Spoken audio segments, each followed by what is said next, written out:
Tonight, we are going to slow down together. We are going to rest in a peace the world did not give you, and a peace the world can never take away. If you are lying awake right now, you are in the right place. You have carried this day for long enough. You do not have to carry it any longer. Not tonight.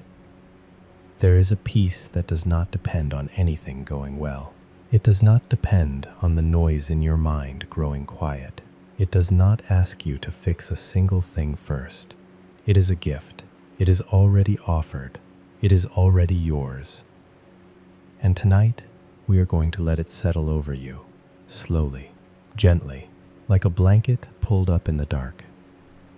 Before we begin, feel free to share what time it is where you are and where you are listening from tonight. Leave it in a comment if you wish. It is a small thing, but somewhere, someone else is awake in the same dark, listening to the same words. There is a quiet comfort in that. You are not alone in this night. You do not need to know anything about the faith to listen. You do not need to have prayed in years. You do not need to believe every word or any word. You only need to rest, that is all. Nothing more is asked of you. There is nothing to fix tonight. There is nothing to solve. The worries that followed you into this bed will still be there in the morning, and they will be smaller then, and you will be stronger. But not now. Now is not the time for solving. There is nowhere else you need to be. There is nothing else you need to do. You have already done enough today. You have done enough. Let your shoulders drop. Let the bed hold your weight completely. Notice how it rises to meet you.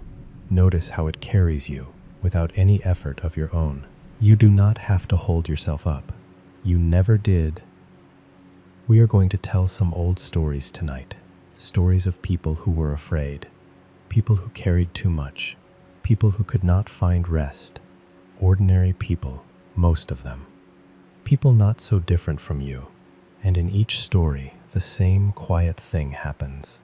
A peace arrives that no one earned. A peace that was simply given. So let your eyes close, if they have not already. Let your breathing slow on its own. You do not need to control it. Just notice it, moving gently in and out, like a tide that was rising and falling long before you were born, and will go on long after tonight. Thank you for being here. Thank you for joining us here at Midnight Chapel. Wherever you are, whatever kind of day this was, you are welcome here, exactly as you are. Let us begin. There is a story told in the Gospels about a night on the water. It is a small story. It fits in a few lines, but it holds something we need tonight, so we will not hurry through it. We will let it unfold slowly, the way the evening itself unfolded all those years ago. It had been a long day by the lake, a day full of people. Crowds had gathered on the shore since morning, pressing close, asking questions, bringing their sick, bringing their worries. The teacher had spoken to them for hours, story after story, patience upon patience. And his friends had worked alongside him, managing the crowds, finding food, keeping the little boat steady near the shore so he could speak from it. By the time the sun began to go down, everyone was tired, not the light tiredness of an easy day, the deep kind, the kind that settles into the bones, the kind you know very well, the kind you may be carrying right now. And when the evening came, the teacher said to his friends, "Let us go over to the other side, just that. Let us leave this shore. Let us cross the water." And so they sent the crowds home, and they climbed into the boat, and they pushed off from the land. The water took them.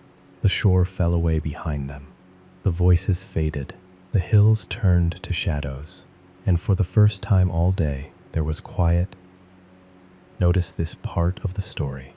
Before anything else happens, there is a moment at the end of a long day when the work is finally over, when there is nothing left to do but cross the water. You are in that moment now. The day is behind you. The shore is falling away. There is only the crossing left, and the crossing does not need your effort. The teacher was tired too, fully tired, human tired. And so, near the back of the boat, where the ropes were coiled and a cushion lay, he lay down. He put his head on the cushion, and he fell asleep. He did not stay awake to supervise the crossing. He did not sit up watching the sky for weather. He trusted the boat.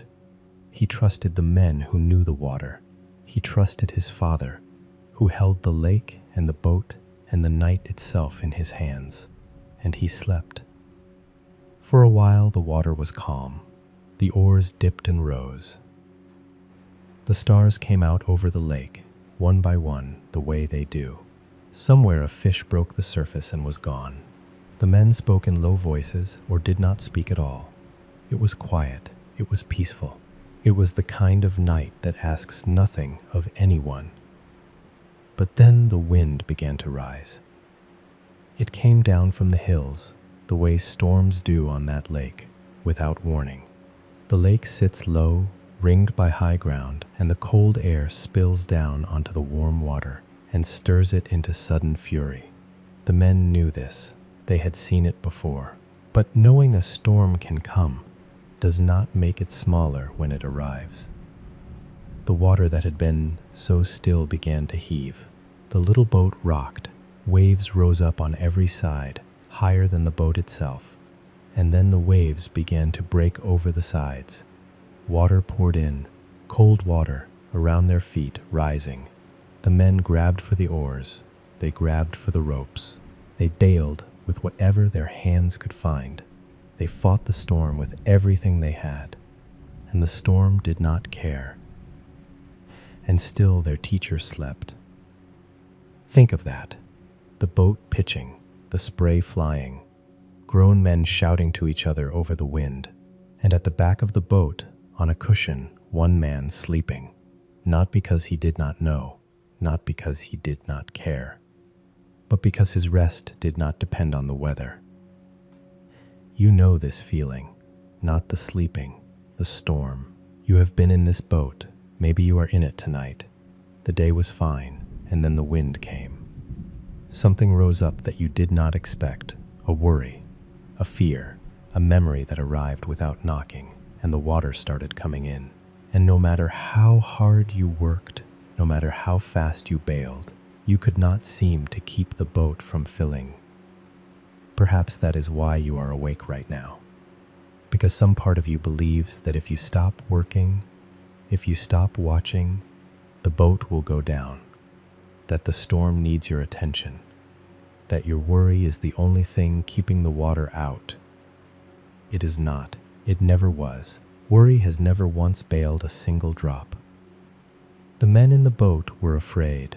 They were experienced men, men of the water, and they were sure they were going to drown, and in their fear, they did the most human thing in the world.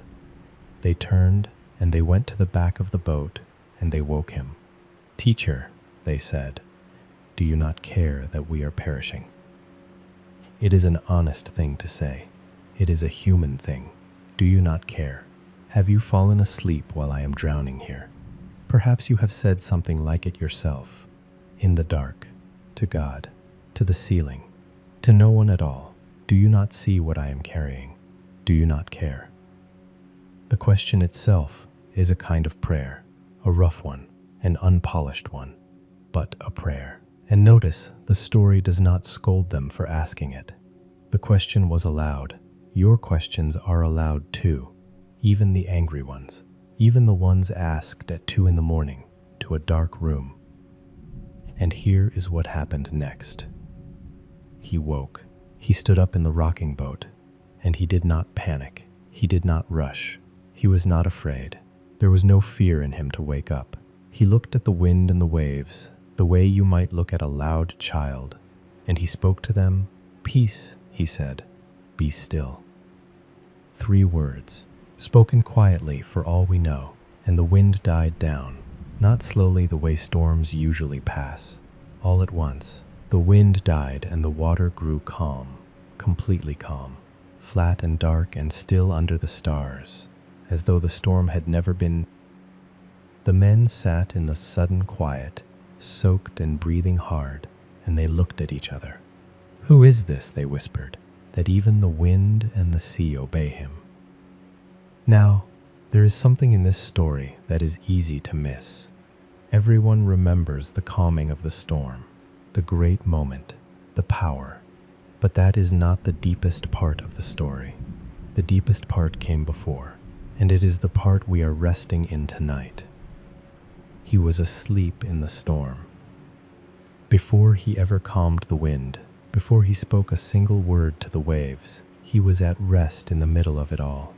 The storm was real, the danger was real, the water was truly coming in over the sides, and he was at peace anyway, not because the storm was small, but because his peace did not come from the storm being gone.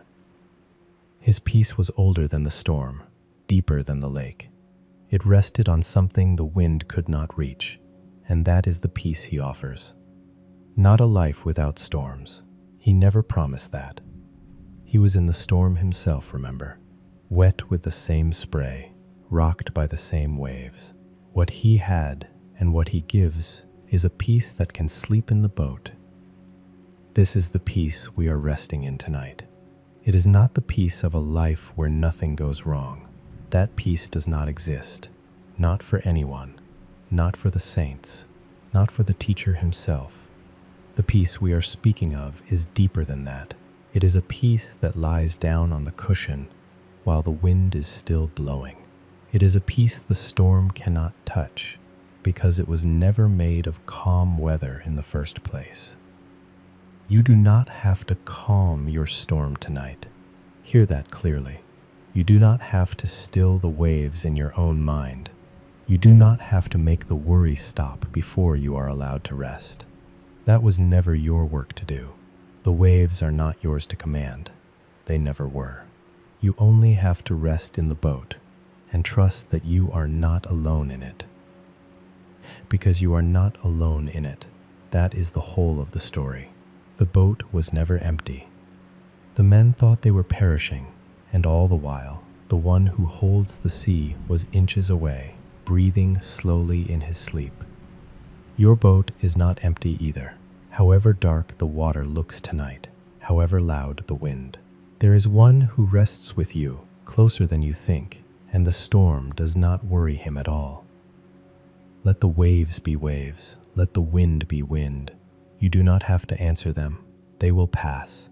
They always pass. No storm in the history of the world has lasted forever. Not one. And underneath the waves, underneath the wind, holding you the whole time, is a stillness that was there all along. Notice your breath again, slow, even, in and out, like water settling. The storm may still be somewhere out there, beyond the edges of this bed, but here, in this boat, in this moment, there is peace. Peace that was spoken over the water long ago. Peace that is spoken over you now. Be still. You are held. Rest on the cushion. Let the boat rock gently beneath you, the way boats do on calm water. There is nothing to bail. There is nothing to watch for. The crossing is not yours to manage. Someone else is seeing to it. Someone who has never once lost a boat. Let us rest here a while longer, and then let us go on to another story. There is a story that Jesus once told about a father and a son who went away. It is one of the oldest stories of coming home that the world knows. And tonight, we will tell it slowly, because somewhere in it, there is a door left open for you. There was a man who had 2 sons. He had land and servants and a house that had been in the family a long time. The kind of house where every room holds a memory. And in that house, the younger son was growing restless. The son was young, and restlessness in the young is an old story too. He did not want to wait for the life that was coming to him. He could feel the years stretching ahead, slow and ordinary, and he wanted something else, something now. So one day he went to his father and he asked for his share of everything, his inheritance, his portion. He wanted it now, while he was young enough to spend it.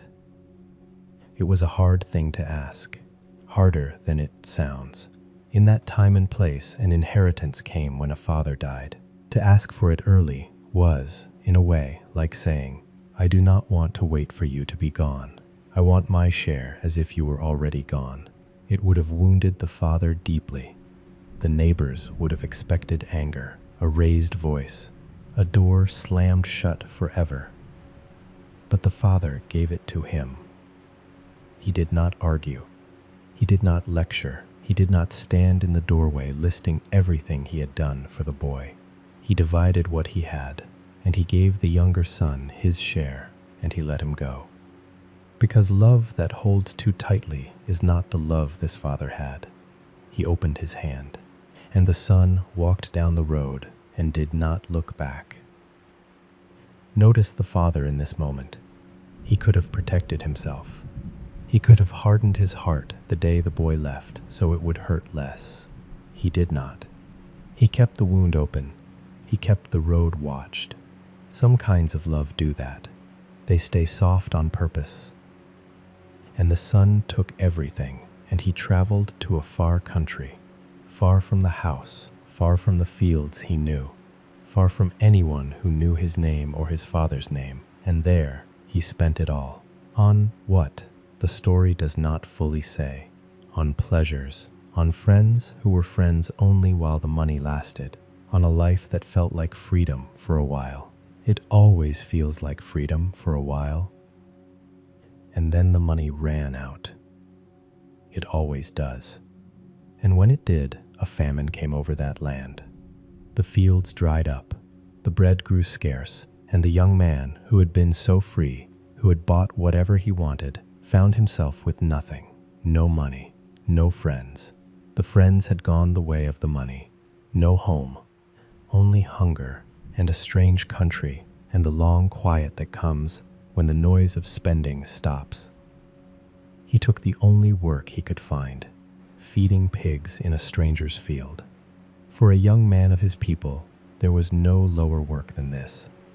And he was so hungry, the story says, that even the food he threw to the pigs began to look good to him, and no one gave him anything. This is a low place. Perhaps you have known a low place. Not this one, exactly, but your own. A place where the thing you chased turned to nothing in your hands. A place where you sat in the mud of your own choices and thought, how did I get here? How did I come so far from home? If you have known that place, then this story was told for you. Jesus told it to people who had wandered.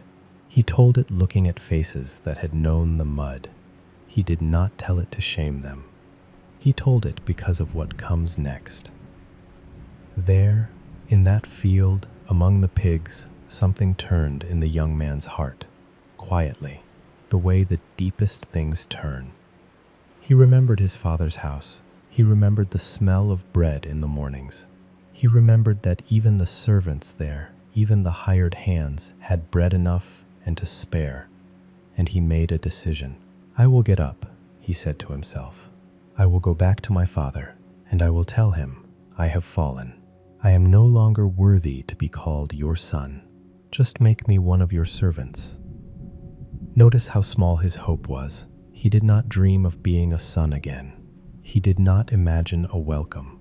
He hoped, at best, for a corner of the house, a servant's portion, a place out of the wind. He knew what he had done, and he measured his hopes by it.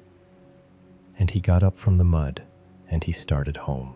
It was a long road, days, perhaps weeks, and the whole way he rehearsed his little speech. Father, I have fallen. I am not worthy to be called your son. Make me a servant. Over and over with every mile. Father, I am not worthy. Perhaps you know what it is to rehearse a speech like that, to walk towards something you dread, practicing your smallness. But watch what happens, because this is where the story turns. This is where every listener for 2,000 years has felt something loosen in their chest. While he was still a long way off, the story says, his father saw him. Stop there a moment. While he was still a long way off, which means the father had been watching, not once, not now and then, every day, every evening as the light went gold and then gray, an old man standing where the road could be seen, looking down it, waiting, hoping, for a son who might never come back, for a shape on the road that might never appear. How many evenings did he stand there? The story does not say. Enough evenings that when the shape finally appeared far off, small against the hills, the father knew it instantly. And when he saw that distant figure on the road, the father did not wait. He did not fold his arms and let the boy walk the last mile alone. He did not stand in the doorway, stern, making the son come to him. He did not prepare his face or prepare a lecture or rehearse a speech of his own. The father ran, an old man, running. In that world, old men did not run. It was beneath their dignity. They walked slowly and the world came to them. But this father gathered up his robes in his fists and he ran down the road, past the servants, past the staring neighbors, toward the son who had wounded him. And he threw his arms around him and he kissed him. Before a single word was spoken, before any apology, before anything at all, the embrace came first. The son began his speech, the one he had rehearsed for 100 miles. Father, I have fallen. I am not worthy to be called your son. But he never got to finish it. The father was not listening to the speech. He was already calling to the servants over his son's shoulder, his voice breaking. Bring the best robe, quickly. Put a ring on his finger. Bring shoes for his feet. My son was dead and is alive again. He was lost and now he is found. Let us celebrate. The robe meant you are family. The ring meant you have my name. The shoes meant you are no servant. Servants went barefoot. Sons wore shoes. Every gift was an answer to the speech he never finished. You asked to be a servant. You were never going to be a servant. You are my son. You were my son in the far country. You were my son in the pig field. You never stopped. Here is the peace in this story, and it is a peace you can rest in tonight. The son came home expecting to earn his place. He came with a speech, ready to prove himself, ready to bargain his way into a corner of the house, and none of it was needed. None of it. The welcome was already there. It had been there the whole time. Standing at the end of the road every evening, watching. It was not earned. It could not have been earned. It was given. You do not have to earn your way home tonight. You do not have to give the speech. Whatever speech you have been rehearsing in the dark, all those quiet arguments about why you have not done enough, why you are not enough, you can set the speech down. It will not be needed. You do not have to prove that you are worthy of rest, or peace, or love. Whatever road you have wandered down, however far you feel you have gone, however long it has been, there is a welcome that was waiting for you before you ever turned around. And notice this one more time, because it is the heart of it. The father saw him while he was still a long way off. You do not have to arrive to be welcomed.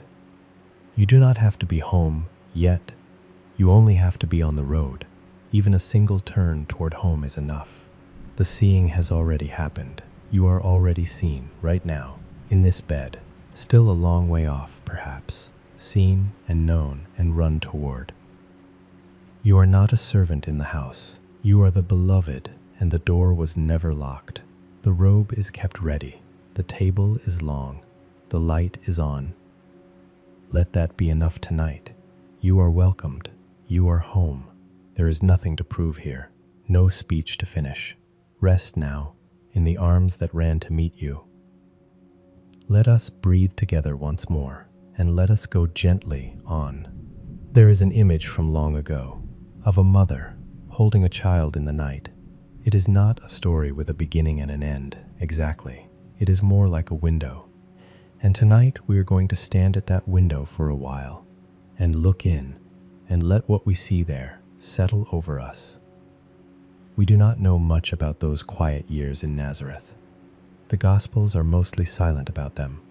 30 years, nearly, of ordinary life, folded into a few lines. But we know there was a mother named Mary, and we know there was a child, and we know that houses in that town were small, 1 or 2 rooms, with sleeping mats near each other in the dark.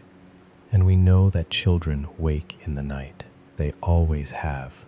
They always will. So imagine it. A small house at the edge of a small town. The middle of the night, the lamp long since out, the town silent except for a dog somewhere, and the wind moving through the olive trees on the hillside. Everyone asleep. And then the child stirs and cries out. Some small trouble, a bad dream perhaps, a sound that woke him, a fear with no name, the way children have. Children do not need reasons the way grown people think they do. The dark itself is reason enough some nights, and so he cries out into the darkness of the little house. And the mother rises. She always rises. That is the first thing to notice. There was never a night when the cry went unanswered. She does not lie there, hoping he will settle himself. She does not wait to see if it gets worse. She hears the cry, and she is already moving, the way mothers move at night, without fully waking, without needing to decide. Rising for her child was not a decision. It was simply what her love did. And she crosses the small, dark room, and she gathers the child up into her arms. Now watch what she does not do, because what she does not do is the heart of this. She does not ask what is wrong, not yet. There will be time for words later if words are needed. She does not need a reason before she will hold him. She does not say, "You should be asleep." She does not say, "You have cried too many nights this week." She does not say, "What is it this time?" She keeps no ledger of his crying. There is no ledger. There was never a ledger. She simply holds him. She holds him against her, close, where he can feel the warmth of her, where he can hear her heartbeat. That sound he knew before he knew anything else, before he saw her face, before he had a name. The first sound of his life, going on, steady, underneath everything, and she sways a little, the way mothers do, a motion older than any teaching, passed down from mother to mother since the beginning. And perhaps she hums something, low, wordless. Not a song exactly, just the sound of her wrapped around him. And slowly, slowly, the crying softens. The small body, which had been rigid with fear, begins to loosen.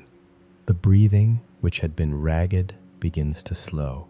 It catches once or twice, the way a child's breathing does after tears, and then it smooths. The little hands, which had been gripping her clothes, let go, one finger at a time. The fear lets go with them, and the child sinks into her arms, heavy, boneless, the way children sleep, completely. Notice what the child did to earn this. Nothing. He did nothing. He did not explain himself. He did not apologize for waking her. He did not promise to do better tomorrow, to be braver, to sleep through the night like a big boy. He did not have to be good to be held. He did not have to be calm first. He came to her crying, unreasonable, in the dark, with nothing to offer. And he was gathered up exactly as he was. He only had to be held, and he is. Stay at this window a moment longer, because this is not just a scene from long ago. This is a picture of a peace you can rest in tonight. There is something in all of us that still wakes in the night, afraid, however old we grow, however capable we become in the daylight. Something small and tired that does not have the words for what is wrong. Maybe that is what woke you tonight. Not a problem you could name and solve, just the old wordless trouble. The dark itself, some nights, is reason enough. And here is what the faith has always whispered in 1,000 ways to people awake in the dark. There is one who rises every time. There is no cry that goes unheard. No night when the crying is too much, or too often, or too late. There is one who does not ask for the reason first, who does not stand over you saying, "What is it this time?" Who does not keep a list of the nights you have cried before. There is no list. There was never a list. There is one who simply gathers you up and holds you close and lets you hear, underneath everything, underneath the fear and the noise and the long day, a heartbeat that was sounding before the world began. The love at the center of everything is not a force or an idea or a rule. It is more like this: a mother in the dark holding a child who cannot explain himself. That is the picture God chose to plant in the middle of the story. That is not an accident. You do not have to explain yourself tonight. Hear that. You do not have to put your trouble into words to be allowed to rest. Some troubles do not have words, and they are held anyway. You do not have to be good enough to be held. You do not have to be calm first, or strong first, or finished crying first. You do not have to earn the arms that hold you. That is not how a mother loves a child in the dark, and it is not how you are loved tonight. There is a line in the scriptures, spoken as if by God, to people who felt forgotten. Can a mother forget the child at her breast? It asks. Can she have no compassion on the child she has carried? And then the answer, even if she could forget, I will not forget you. I have written your name on the palms of my hands. Written on the palms of the hands, not in a book that could be lost, not on a wall far away, on the hands, where it is seen every time the hands open. Your name is there. It has been there all along. You are not forgotten tonight, whatever the dark is telling you. However long you have been awake, you are held, like a child in the dark who does nothing, who explains nothing, who only rests in the arms that came for him. Let yourself be small tonight. There is a kind of permission in that. You spend all day being capable, being the one who rises for others, perhaps. Tonight, you can be the child. Let yourself be carried. There is nothing you must do. There is nothing you must say. You are already held. The swaying is older than you. The humming is older than the hills. The heartbeat underneath the night has never once stopped. Not in all this time. It is sounding now, steady, patient, closer than your own breathing. You heard it before you knew anything. You will hear it after everything else grows quiet. It holds the stars in their places, and it holds you, and it is not tired. It is never tired. Rest now. Hear the heartbeat underneath the night. Let your breathing slow to match it. Let your hands let go, one finger at a time, the way a child's hands let go, and let it carry you down, gently, into sleep. Let us stay here a moment, and then let us go on. There was a man named Augustine who lived a very long time ago in North Africa, when the roads were Roman and the nights were lit by oil lamps, and for most of his life he could not find rest. Tonight, his story belongs to everyone who has ever lain awake wanting something they could not name. He was brilliant, even his enemies said so. Words obeyed him the way horses obey a good rider. He rose fast, from a small provincial town to the great cities, Carthage, Rome, Milan, teaching, speaking, winning arguments, winning admirers. He had everything a man of his time could want. He was admired. He was successful. He had pleasures and comforts and honors. He had brilliant friends and long dinners and a name that opened doors. And none of it was enough. There was a restlessness in him that nothing could quiet. He felt it under everything, like a stone in the shoe of his life. He chased after one thing, certain it was the answer, and got it, and stood there holding it, and found it empty. So he chased after another and another. Pleasure, success, philosophy, applause. Each one promised rest. Each one, once caught, went quiet in his hands, and still the restlessness remained. He wrote about it later, honestly, the way few men have ever written about themselves. He said he was hungry all those years and kept eating things that were not food. You may know this restlessness. Most people do, though few admit it out loud. It is that sense that peace is always somewhere just ahead, just past the next thing. If I can just get this, if I can just finish that, if I can just fix this one thing, then I will finally be able to rest. Then I will finally exhale. And then you get the thing, you finish the thing, you fix the thing. And for a day or an hour, there is quiet. And then the restlessness stirs again and points at something new and says, there, that one. That is the one that will do it. Because there is always another thing. The restlessness makes sure of it. It is very good at its job. Perhaps that is part of what keeps you awake some nights. Not one worry, exactly, but the low hum of the chase itself, the list that never quite ends, the feeling that rest must be earned, and you have not earned it yet, and there is still so much left undone. Augustine spent years this way, decades, searching everywhere. He was not lazy about it. He searched harder than almost anyone. He read every philosophy. He tried every pleasure. He sat with the wisest men he could find.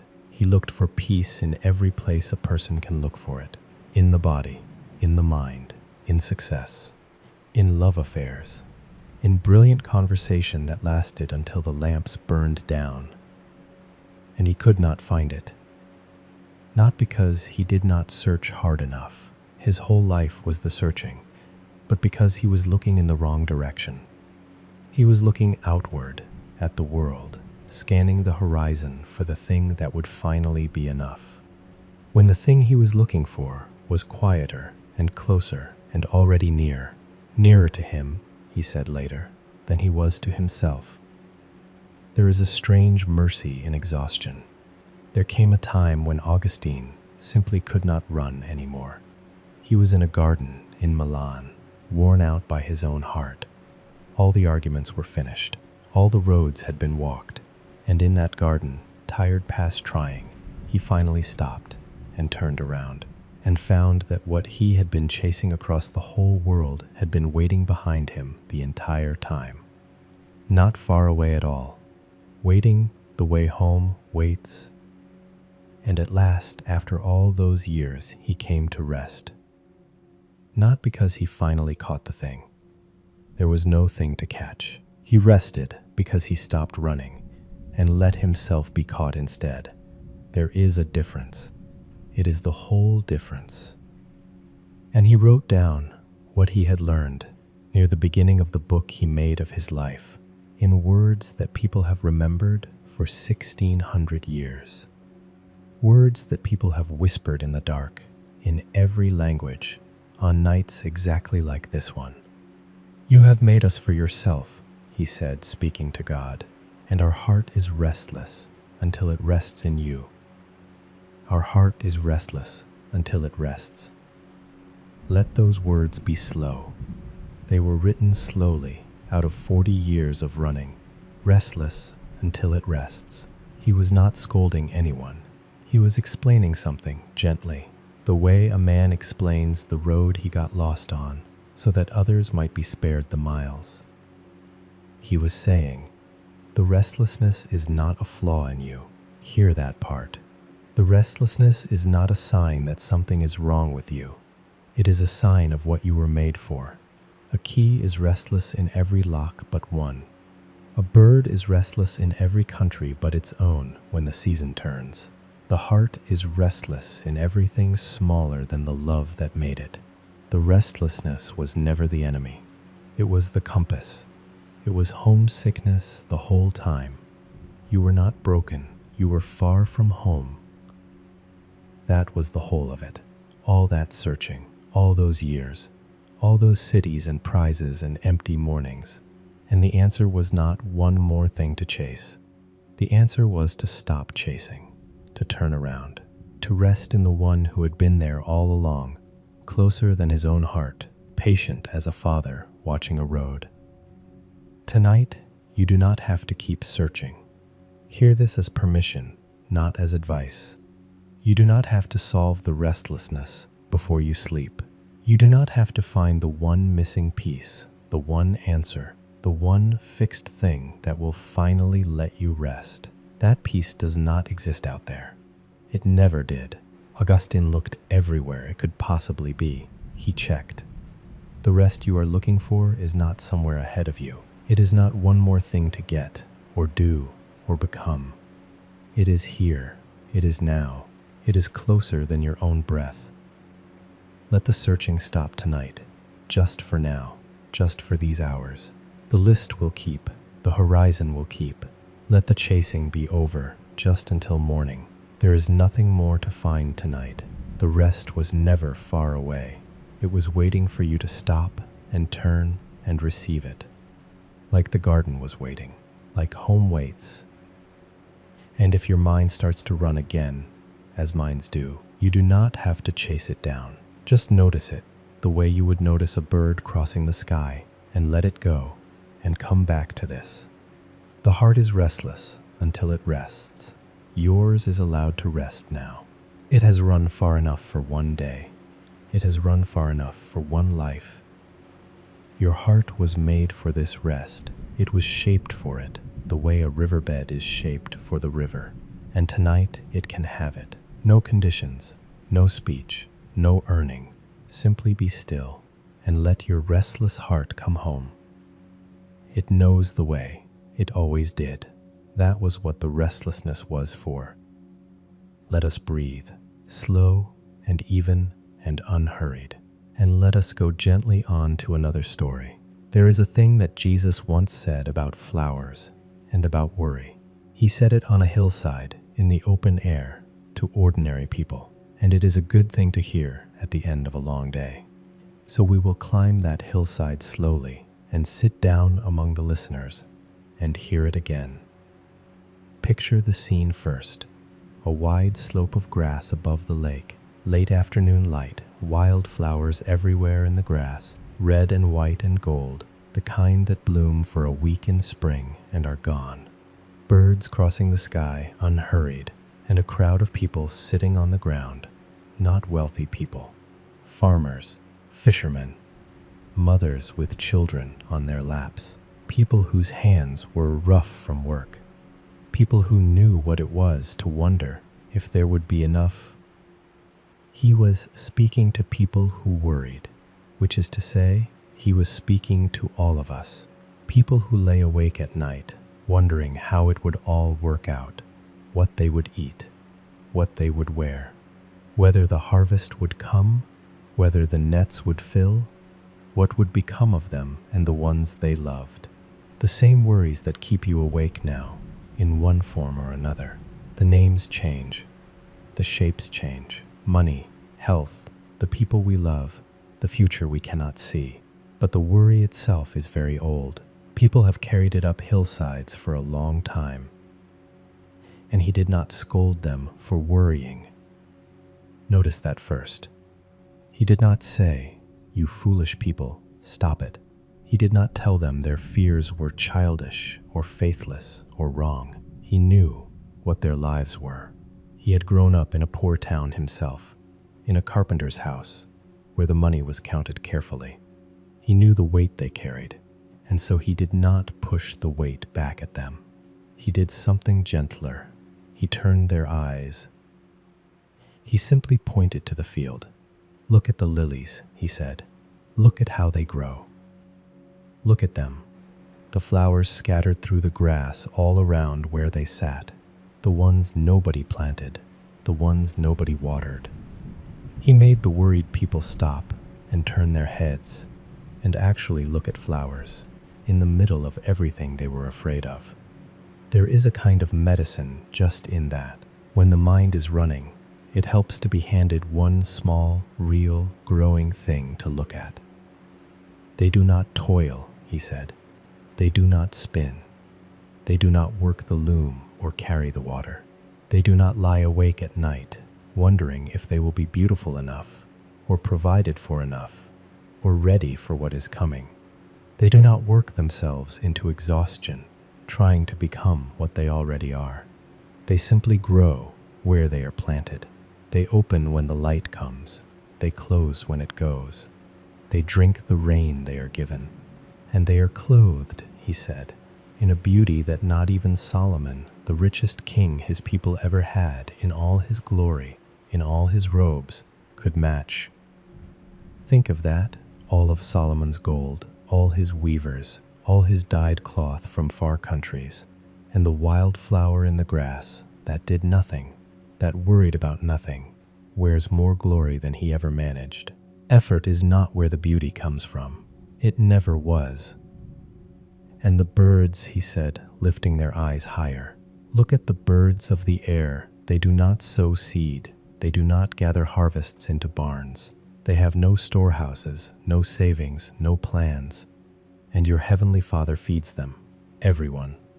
The sparrows, he said elsewhere, that sell 2 for a penny. Not one of them falls without the Father knowing. Not one is forgotten.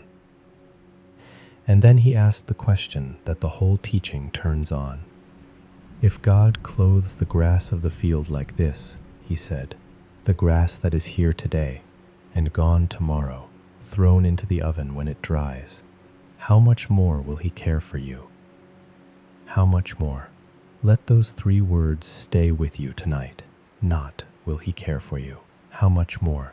The flowers are cared for, and they last a week. The sparrows are fed, and they sell for pennies. And you, he was saying, you who were made in the image of the Maker, you whom the Father knows by name, how much more? Now, be careful with this story, because it is not a promise that life will be easy. He never said that. The lilies fade. The grass is cut down and dried and burned. The sparrows do fall. He knew all that. He was not pretending otherwise. He was not selling anyone a life without loss. What he was saying is something deeper and stronger, and it holds even on the hard days. He was saying, underneath the worry, there is a care that holds you, that you are not spinning through the world alone, responsible for keeping yourself alive by the force of your own anxiety. That the universe is not indifferent, whatever the dark tells you at midnight.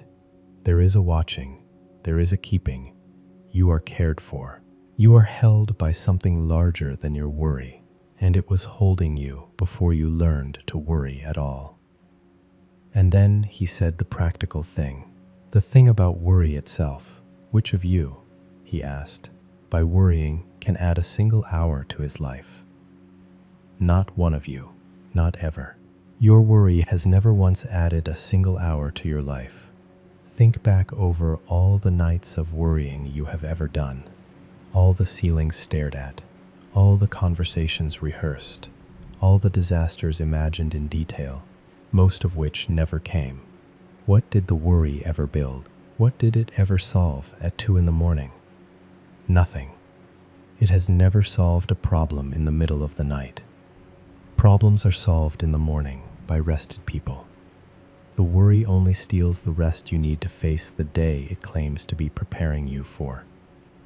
The worry poses as work. That is its trick. It feels responsible. It feels like you are doing something. You are not doing something. You are only burning the oil of your own lamp over a book that cannot be read in the dark. And so tonight, you can set it down. Hear the permission in that. Not forever. He was not asking anyone to become careless. Tomorrow you can pick up what is truly yours to carry, and it will be lighter than it looks tonight. Just for now. Just for tonight. Set it down. Consider the lilies. That was his word. Consider them. Take a slow breath and actually think of them. Out there in the dark right now, in fields no one is watching, flowers by the million, unclenched, unworried, held in the same care that made them. They are not anxious, and they are cared for, and so are you. Tomorrow can wait for tomorrow. That is how he ended the teaching. Do not worry about tomorrow, he said. Tomorrow will worry about itself. Each day has enough trouble of its own. Tomorrow will come, and there will be grace enough for it when it does. The grace does not arrive early, and it does not need to. It arrives with the day. It always has. Every hard day you have ever lived through, you lived through. The strength came. It will come again. But tonight is not for tomorrow. Tonight is for rest. Tonight is for trusting that you are held, that the same care that clothes the fields, that fills the small quick hearts of the sparrows, is watching over you now in this room, in this dark, as you fall asleep. Let the worries go, one by one. You do not have to force them. Just let them come, and name them softly if they come, and set them at the foot of the bed like heavy shoes taken off at the end of a long walk. They will keep until morning. They do not need you to hold them all night, and most of them, you will find, were never as large as they seemed at midnight. Morning has a way of shrinking them. It always has. You are cared for. You are provided for. You are watched over, the way the fields are watched over, the way the sparrows are, and how much more. You can rest. Like a lily in the field, you do not have to hold yourself up. You do not have to strain toward the light. You are already held, root and stem and sleeping bloom. Let us rest here now, in the grass, on the quiet hillside, and then let us go gently on. There is a psalm, very old, that people have whispered in the dark for thousands of years, older than the cathedrals, older than the language you are hearing it in.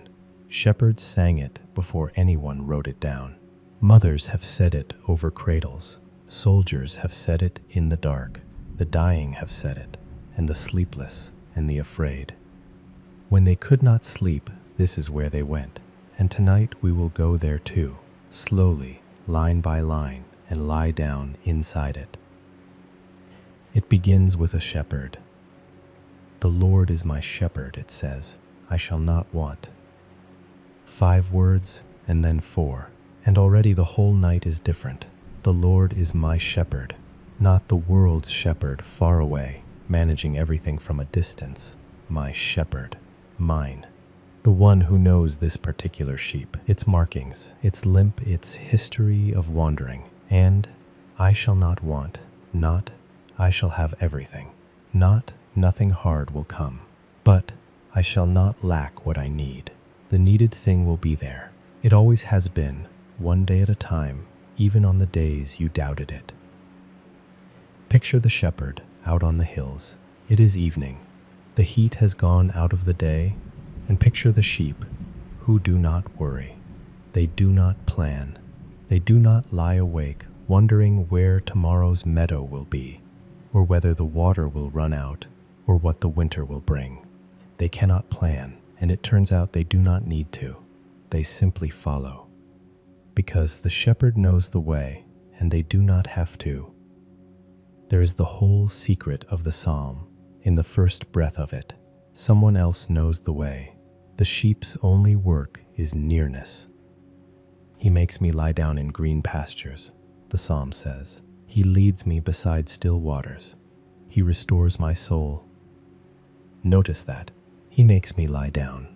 It does not say he suggests. It does not say he waits until the sheep feels ready. Sometimes we do not lie down on our own. You know this. Sometimes we push on and push on long past when we should have stopped. Sheep will do this too. They will graze themselves past exhaustion if the grass keeps going.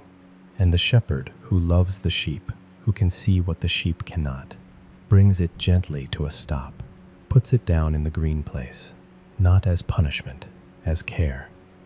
Being made to lie down is one of the shapes love takes. Perhaps tonight is that.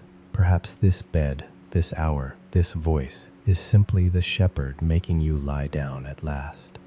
You have pushed on long enough, and beside still waters, not the rushing stream where the current is loud and the footing is dangerous. Sheep are afraid of fast water, and they are right to be. The shepherd finds the still pool, the quiet edge, the place where the water barely moves and the surface holds the evening light, and it is safe to lower your head and drink. Where the noise finally quiets, where the soul, the psalm says, is restored, given back, as if the day takes the soul out of us, a little at a time, and the still water is where it is returned. He leads me in right paths, the psalm goes on, for his name's sake. The paths are his to choose, the navigating is his work. The sheep does not carry the map. There is no map the sheep could read. There is only the shepherd, going ahead and the following, one step after another, which is all a sheep has ever needed to do. And then comes the part that people hold on to most, the line that has been whispered in more dark rooms than any other line ever written. Even though I walk through the valley of the shadow of death, the psalm says, I will fear no evil, for you are with me. Stay with this line. It is honest in a way that comfort usually is not. It does not say, I will not walk through the valley. It does not promise a route around it. The valley comes, the dark places come for everyone. The valleys of loss, of fear, of long nights, exactly like the ones that brought you here. The psalm does not pretend otherwise. It is not that kind of song. That is why it has lasted.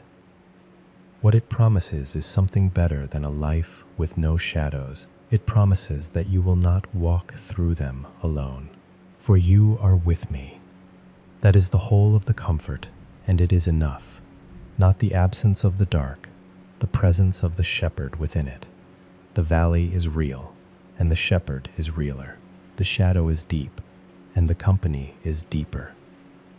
And notice one small thing that people who love this psalm have noticed for centuries. It is walking through the valley, through, not into, to stay, not around, to avoid, through.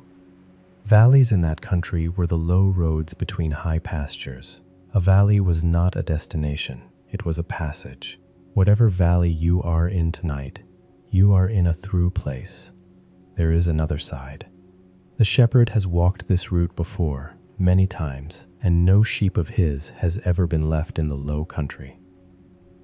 Your rod and your staff, the psalm says, they comfort me.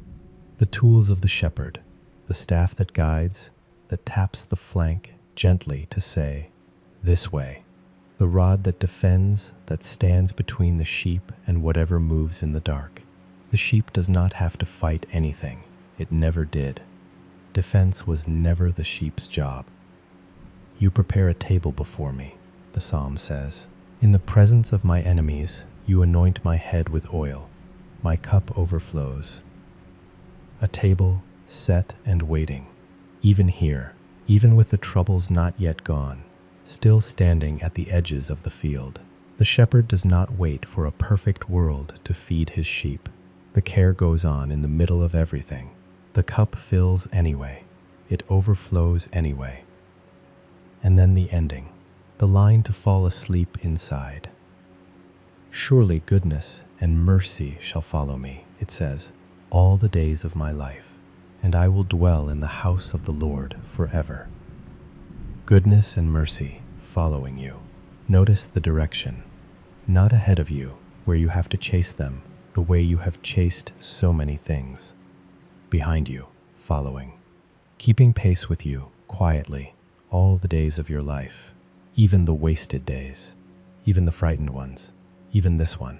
You have been followed all this time by goodness and mercy, the way the evening light follows the walker home, and you did not always turn around to see them. They were there anyway. They are there now, at the door of this room, keeping their patient watch. You are a sheep in the care of a good shepherd tonight. That is the whole of it. You do not have to find the pasture. You could not find it. That was never a failing of yours. it was never your work. You do not have to know the way through the dark hours ahead or the days after them. You only have to follow and be led and lie down in the green place He has already found for you. He found it before you were tired. He was preparing it while you were still out on the hills, beside still waters, where the surface barely moves, where your soul is restored, handed back to you, whole, where you shall not want, because the needed thing is already here. Rest there now. You are led, you are kept, you are followed by goodness. You are not walking alone. You are never walking alone. Let us stay beside the still waters a while, and let the evening light rest on them, and then let us go on. There is another story Jesus told, about a shepherd and one sheep that wandered off. He told it to people who had been made to feel that God had given up on them. Keep that in mind as you listen. He told this story, looking at faces that expected to be scolded, and instead of a scolding, he gave them this. A man had 100 sheep, a good flock, a living.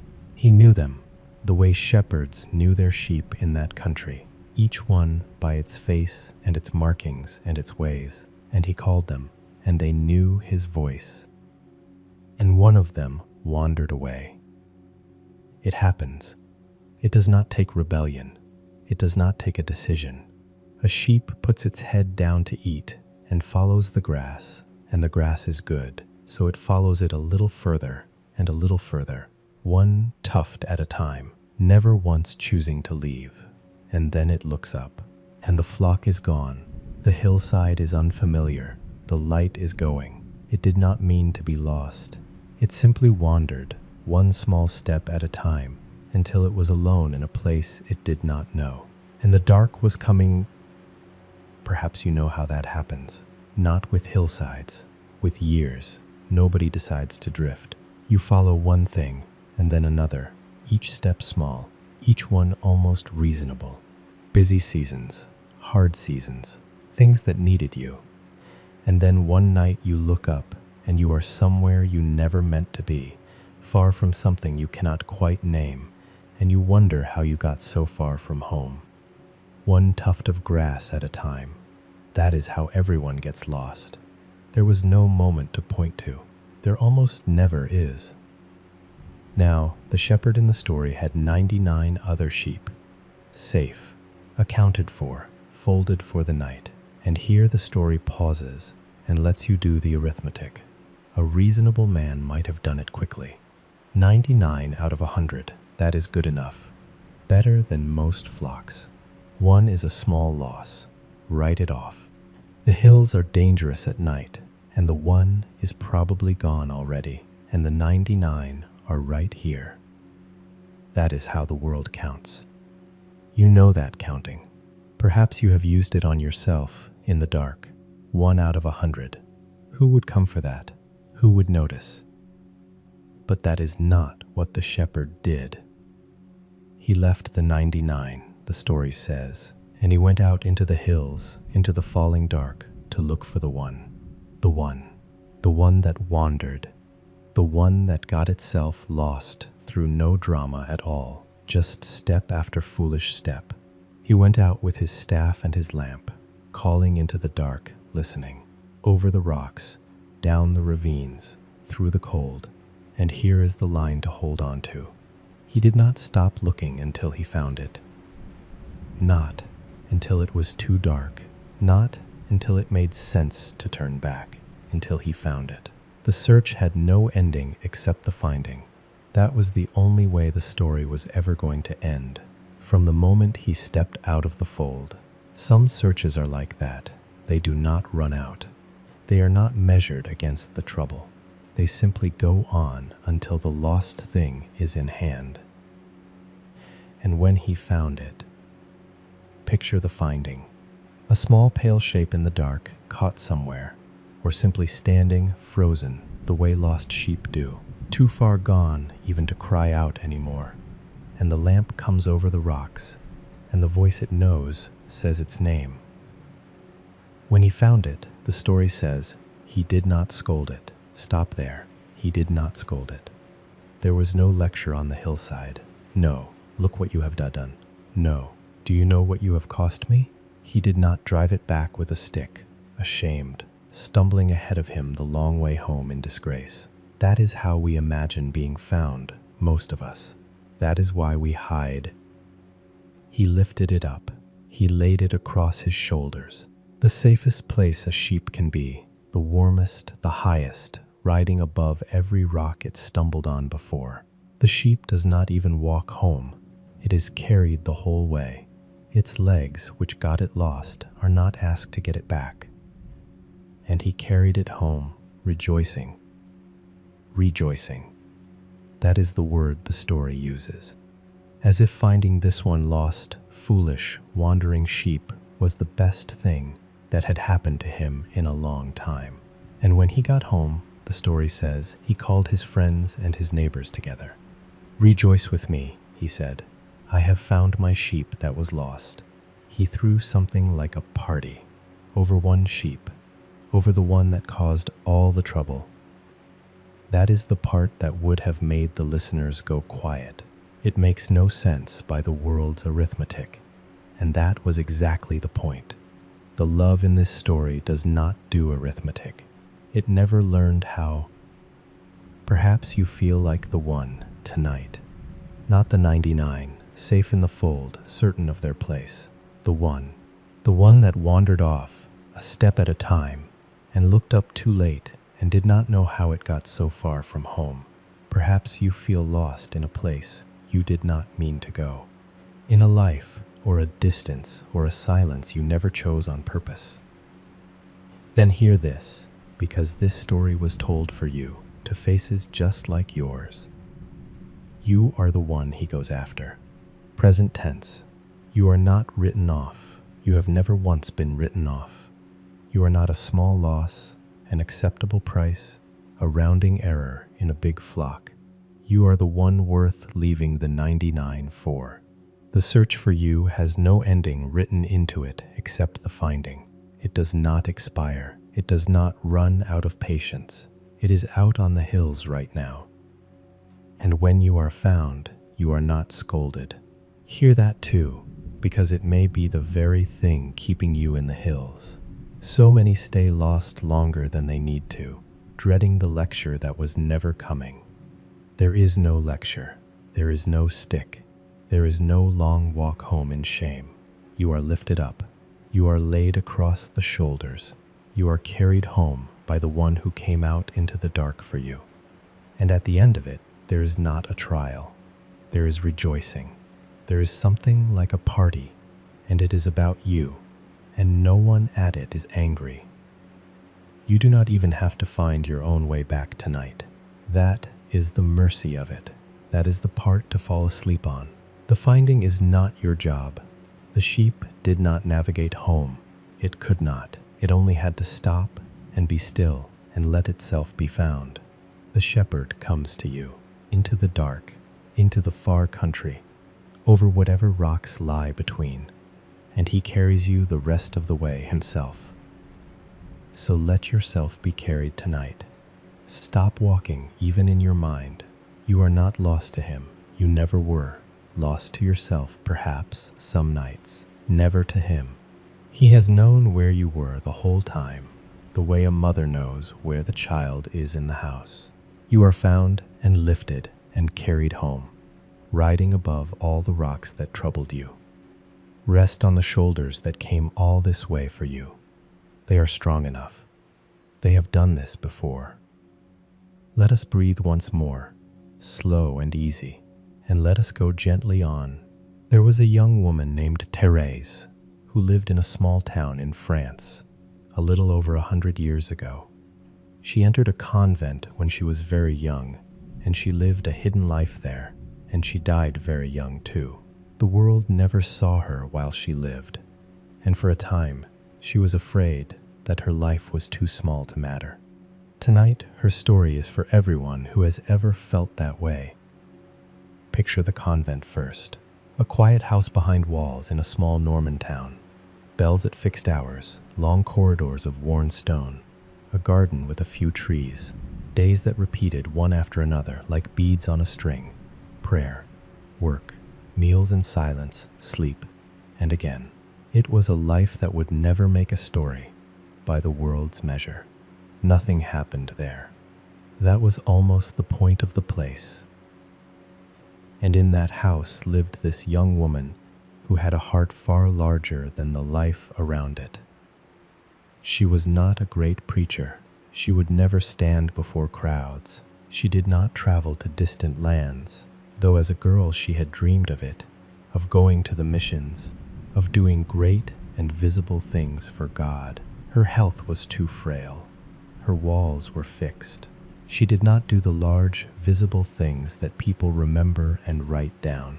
She lived a hidden life in a quiet house, doing very ordinary things, washing dishes, sweeping corridors, folding laundry, sitting in the recreation hour next to the sisters who were difficult to sit with, the ones everyone else quietly avoided. And she wondered in the honest way she had, is this enough? Can a life this small mean anything at all? She looked at the great saints, and they seemed to her like mountains, high and impossible. And she looked at herself and saw, she said, only a small grain of sand. She felt too little for greatness, too weak for the heroic ladder that sanctity seemed to require. Every rung of it looked beyond her reach. You may have wondered the same in your own words on some night like this one. In a world that praises the big, the loud, the impressive, it is easy to feel that your quiet life does not count for much, that the small things you do, the ones no one sees, the meals made, the patience kept, the showing up day after ordinary day, are not enough, that to matter you would have to be more than you are, do more, be seen more, build something with your name on it. That thought has kept many people awake. It may have helped keep you awake tonight, the quiet accusation of smallness.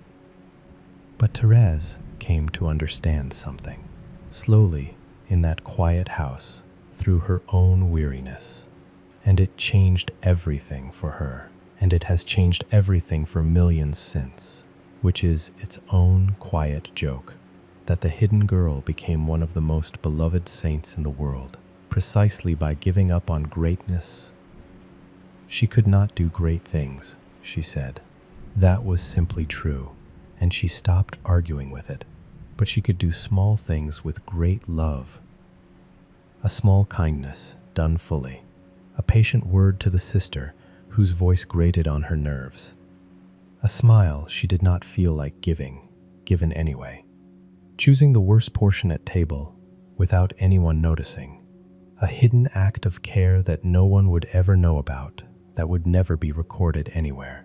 These, she came to believe, were not small at all.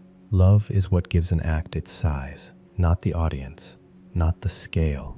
In the eyes of God, she said, a small thing done with love is a great thing, perhaps the greatest thing there is. An elevator had recently been invented in her century, and she had seen one, and she used it to explain herself. She said she was too small to climb the steep stairway of perfection, so she would look for an elevator instead. And the elevator, she said, was the arms of Jesus. He would carry her up. She did not have to climb at all. She only had to stay small and let herself be lifted. She called her whole discovery the little way, the way of small things, done with love, the way of trust for people who are not strong, the way of staying little, like a child in its father's arms, instead of straining to be great. And there is a story told from her convent years that belongs to this night in particular. She often fell asleep during prayer. In the long hours in the chapel, tired from work, she would simply drift off. Another sister might have been ashamed of this.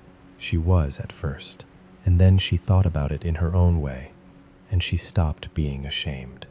Children, she said, please their parents just as much when they are asleep as when they are awake. Doctors put people to sleep before mending them. Perhaps God could work on her while she slept. He did not need her to be conscious to love her. Hear that again, here, in the dark. Children please their parents just as much asleep as awake. If you drift off in the middle of these words, tonight, nothing is lost, nothing is broken. The love in this room does not require your attention to go on being real. You will please it just as well sleeping. And she found in this little way a deep and lasting peace, because she no longer had to become someone impressive. Do you feel the weight of that lifting, even secondhand? She no longer had to earn her worth with great deeds. She had resigned from greatness, and the resignation was accepted, and what came flooding into the empty space was peace. She could simply love in small ways, exactly where she was, with exactly the strength she had, which was never much, and that was enough. She was enough. She died at 24, in that same hidden house, having gone nowhere and built nothing the world could see. And what she left behind, a small notebook of her thoughts, has gone out into every language on earth and comforted more hearts than almost any conqueror or builder you could name. The hidden life turned out to be the great one. God, it seems, counts the way she said he counts. You do not have to be great tonight. Let that settle all the way in. You do not have to have done impressive things with your day, or your year, or your life. The small things you did, the ones no one saw, the patience you managed when it was hard, the kindness that cost you something and earned you nothing, the simple fact that you kept going through days that asked more than they gave. They counted, every one of them, more than you know. They were written down in the only ledger that matters, in the hand that keeps it. You do not have to be more than you are to be loved. You never did. The whole idea that you must grow larger to deserve love has it exactly backward. You were loved first, at full strength, before you had done anything at all. Everything since has been lived inside that love, not in an audition for it. Let the pressure to be great fall away tonight. Feel it going, like a heavy coat slipping from your shoulders. Let it go. You are enough exactly as you are in your small and hidden life, and your small life, lived with love, is a beautiful thing. It is not a lesser version of some greater life you failed to live. It is the little way. It has been walked by saints. Rest in that. You do not have to be great. You only have to be loved, and you are. Asleep or awake, remembered or hidden, you are. Let us rest here a moment in the quiet of that thought, and then let us go on. There was a man called Brother Lawrence who lived in Paris a very long time ago in a monastery kitchen. He was not a priest. He was not a scholar. He was a lay brother, a big, slow-moving man who had been a soldier once and a servant, and who came to the monastery late with nothing to recommend him, and they put him to work in the kitchen. And in that kitchen, among the pots and the peelings, he found a peace so deep that important people began crossing the city just to talk to him. Tonight, we will visit that kitchen. Picture it. A great stone room below the monastery. Fires that had to be tended from before dawn. Copper pots, blackened at the bottom, hanging from hooks. Sacks of onions and turnips. The smell of soup that never entirely left the walls. And dozens of hungry men upstairs, 3 times a day. Every day, without end. Lawrence did not love kitchen work. That is worth saying first, because it makes everything that follows honest. He said himself that he had a natural aversion to it. He was clumsy, he was large, he broke things. The noise and the rush of a kitchen at mealtime suited him badly. If ever a man had a right to feel that his work was beneath his soul, that his real life was happening somewhere else, it was this man, up to his elbows in dishwater, while the learned monks sang the offices upstairs. and for years he struggled. He thought, as most of us think, that God was in the chapel, and the kitchen was the interruption, that prayer was the real thing, and the potatoes were what kept him from it. He hurried through the work to get to the praying, and he was restless in both places, the way we are when we believe our life is always somewhere other than where we are standing. And then, slowly, something turned in him. It is said that he began to practice something he came to call, very simply, the presence of God. Not long prayers, not special hours, just this.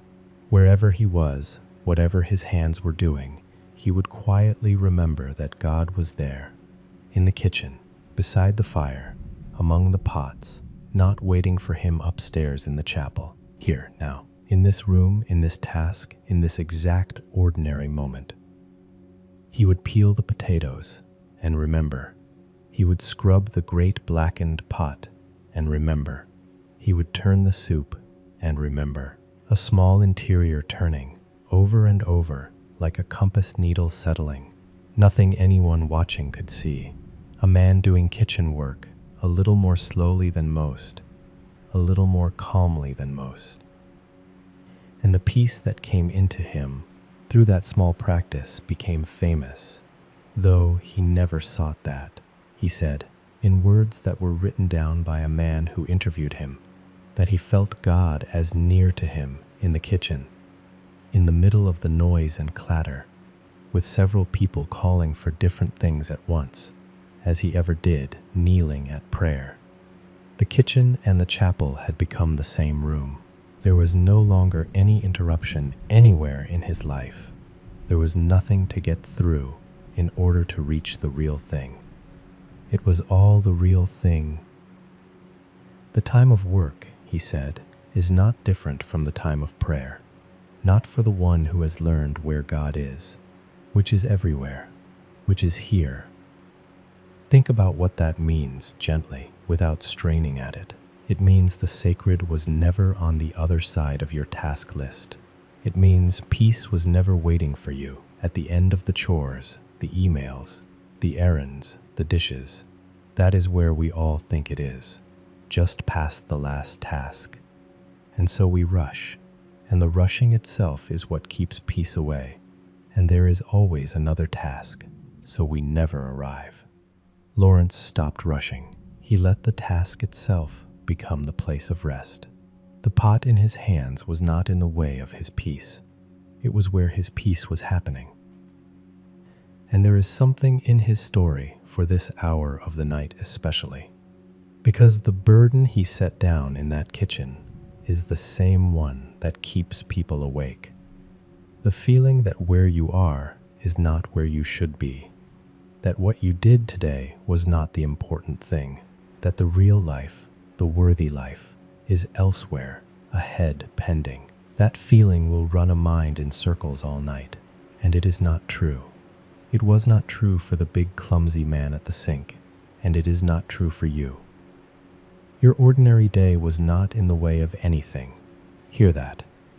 The small tasks that filled it, the driving, the cooking, the wiping down of counters, the answering of the same questions, the tending of the same fires.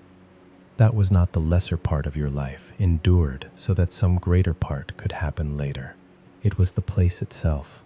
Grace was in the room the whole time, the way it was in that kitchen, among your pots and pans, as near as it has ever been to anyone, anywhere. Lawrence grew old in that kitchen, decades among the same walls, and when he was too old and too lame to stand at the fires, they moved him to a bench, mending sandals, and he was just as content among the sandals as he had been among the soups. The room did not matter. It never had. The presence went with him, or rather, it was already in every room before he arrived. He said that his soul had come to a place of rest, so settled that nothing could shake it. Not noise, not trouble, not the fear of death when it came near. He had spent so many years noticing the presence in small moments that there was no moment left over in which to be afraid. And when people asked him for his secret, expecting something difficult, he had almost nothing to give them. That was the beautiful, frustrating thing about him. There was no method. There were no steps. Just the quiet turning again and again toward the one who was already there. He said, "We should not grow discouraged when we forget, and we will forget 1,000 times. We just turn back, gently, without drama, without scolding ourselves. The way you return your attention to a friend in the room after your mind has drifted. The friend was not offended. The friend is never offended. The friend was simply there the whole time, glad when your eyes came back. You can do that turning now, once, softly, without moving at all. Just notice, this room, this bed, this breath is not an ordinary place after all.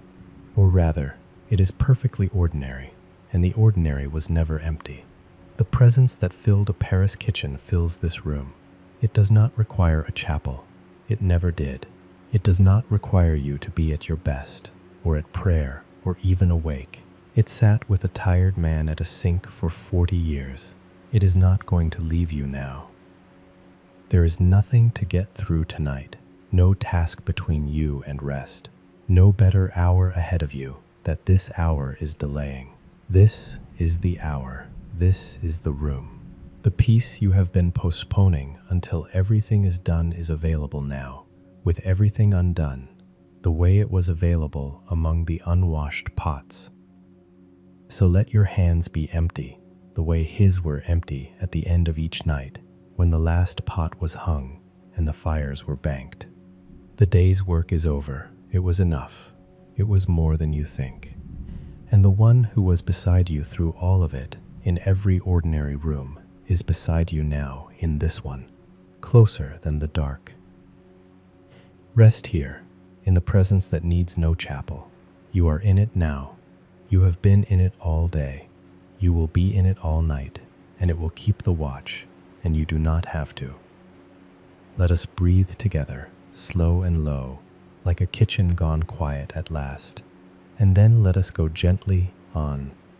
There is an image Jesus gave near the end of his time with his friends, on the last night they had together. The lamps were low, the meal was finished, and he was giving them the things he most wanted them to keep. And among those things, he gave them a picture, a vine and its branches. It is a picture you can fall asleep inside, and tonight we will. I am the vine, he said. You are the branches. It is a simple picture. Everyone in that room had grown up among vineyards. They had walked past them their whole lives, on every road, in every season. A grapevine with its old, twisted central stem, thick as a man's arm, rooted deep in the hillside. And growing out from that one stem, the many branches, long and green and reaching, heavy with leaves, and in the season, heavy with fruit. And the life, all of it, flows one way, up from the root, through the vine, out into every branch. The branch has no life of its own. It never did. Cut it off, and it withers in a day, no matter how strong it looked in the morning. But joined to the vine, it has all the life it could ever need, arriving constantly, quietly, without the branch asking. And notice what the branch does to produce its fruit. Watch it closely in the warm air of the hillside. It does not work. It does not strain. There is no effort anywhere in it. It does not wake early to grow or stay up late worrying about the harvest. It does not measure itself against the other branches. It does not force anything. It simply stays where it is, connected to the vine, and the life flows into it day after day, and the leaves unfurl on their own, and in time, the fruit comes on its own. The fruit is not the branch's achievement.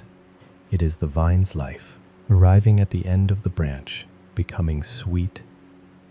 Abide in me, he said to them, and I in you. As the branch cannot bear fruit by itself, unless it abides in the vine, neither can you, unless you abide in me. And then he said the sentence that sounds hard and is actually the kindest sentence of the night. Apart from me, he said, you can do nothing. It was not a threat. Hear it again, slower, the way it was meant. It was not a warning shouted at anyone. It was a kindness spoken quietly to tired friends on a hard night. It was him saying, you were never meant to do this alone. You were never designed for that. You were never meant to be the source of your own life, the root of your own strength, the engine of your own growing. You are a branch. That is not an insult. It is a release. A branch is a beautiful thing to be, but a branch is not supposed to hold itself up, or make its own sap, or bear fruit by force of will. It is supposed to abide, to stay, to remain where it is joined and rest in the vine and let the life come. So much of our exhaustion comes from forgetting this, maybe most of it. We try to be the vine and the branch at once. We try to be our own source, our own root, our own keeper. We try to generate everything ourselves by effort, by will, by vigilance, by staying awake and worrying it into being. We lie in the dark managing things, holding the family, the work, the future, up in the air by pure attention, certain that if we stop, everything falls. And we wear ourselves out. Of course we do. Because a branch was never meant to work that way. A branch that tried to be its own vine would exhaust itself against nature. That tiredness you carry, the one that sleep alone never quite reaches. It may not be a tiredness of the body at all. It may be the tiredness of a branch that has been trying for years to be a root. Tonight, you can stop. Tonight, you can resign from being your own source. It was a job you were never given, and no one is asking you to keep it. You can stop straining to hold yourself up. Feel what those words do in your body. Stop straining to hold yourself up. The bed is holding you, and underneath the bed, so to speak, deeper down, the vine is holding you, the way it holds every branch, without effort, without pause, all night long. You are a branch joined to the vine, and the life you need for tomorrow, for all the tomorrows, does not come from your effort. It never came from your effort, even on the days you were sure it did. It comes from your connection, from abiding, from staying joined to the one who holds you, and letting the life arrive the way sap rises, silently, on its own schedule, always enough. Abide in me, he said. It was almost the last thing he asked of them. And look how small an ask it is. Just that. Abide, stay, remain. Not achieve for me, not strain for me, not hold everything together for me. Stay. Rest here where you are joined and let the life flow in. A vine asks nothing of its branches except that they remain. Everything else, the vine does. You do not have to make anything happen tonight. There is no fruit due at this hour. No one harvests at midnight. You do not have to produce or perform or prove or force. The night is for the quiet part of growing, the part that happens in the dark, that no one manages, that the branch itself sleeps through. Whatever is growing in your life is growing now, in the dark, without your supervision. It grew last night while you slept too. It has never once needed you awake. You only have to abide, to stay connected, and you cannot fall out of that connection by sleeping. Hear that. A branch does not disconnect at night. Sleep does not separate you from the vine. Nothing tonight can separate you from the vine. You can let go of everything you are holding, and the one thing that holds you will go on holding. You are not cut off tonight, whatever the dark whispers.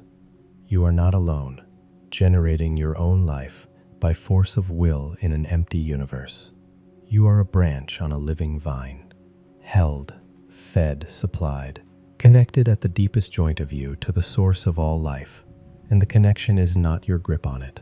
It is its grip on you. Rest there, abide there. Let the peace flow in, the way life flows into a branch that has stopped struggling and simply rests where it is joined, The sap is rising now. It rises all night. It asks nothing. It arrives and arrives and arrives. Let us breathe together once more, unhurried, like leaves in still air. And then let us come to one last story. There is one more story to tell tonight. It is the smallest one of all. Jesus told it in a single breath, and most people hurry past it. But it may be the best story in the world for the edge of sleep. It is about a farmer and a seed and what happens in the night. This is how he told it. The kingdom of God, he said, is like a man who scatters seed on the ground. And then the man sleeps and rises, night and day, and the seed sprouts and grows. How, he does not know. That is nearly the whole of it. Listen to it again, slowly, because every word is doing quiet work. A man scatters seed on the ground. That is his part. He walks his field in the evening light, and he casts the seed, handful by handful, over the turned earth. It is honest work, and it is finished by nightfall. And then, the story says, comes the part that matters. He sleeps and rises, night and day. He sleeps. The farmer in this story sleeps. He does not sit up in the field with a lamp watching the dirt. He does not dig the seed up every morning to check on its progress. He does not stand over the furrows saying, "Grow, hurry." He goes home. He eats his supper. He lies down. He sleeps. And he rises, and the day passes, and he sleeps again. Night and day, the great slow rhythm that no one commands. And all the while, in the dark, under the ground, where no one can see and no one is watching, the seed sprouts and grows. How, he does not know. The story says that plainly. He does not know how. The farmer cannot explain what is happening under his own field.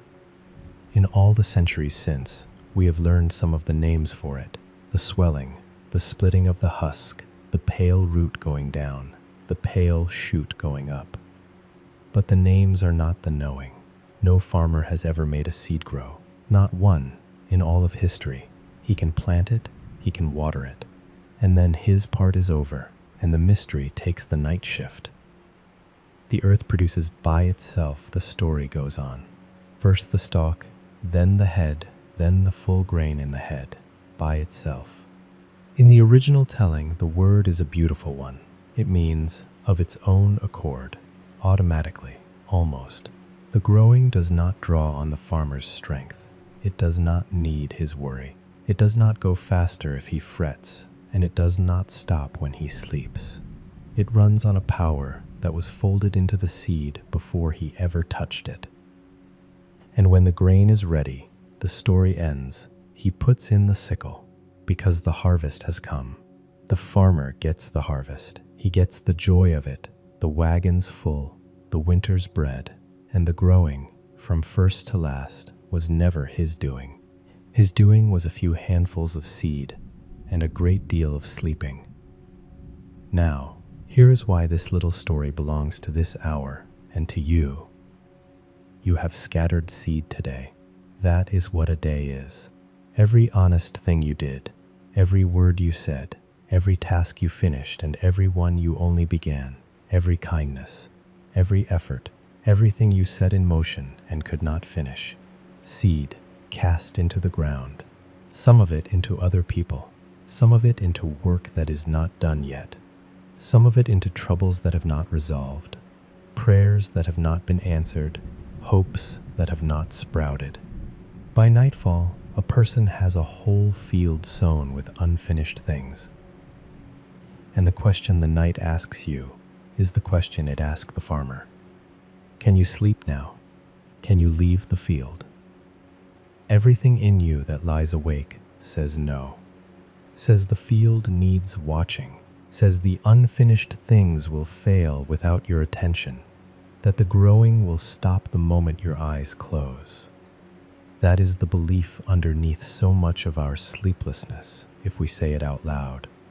The belief that we are the power source, that our watching keeps the world running. that nothing grows unless we hold it up.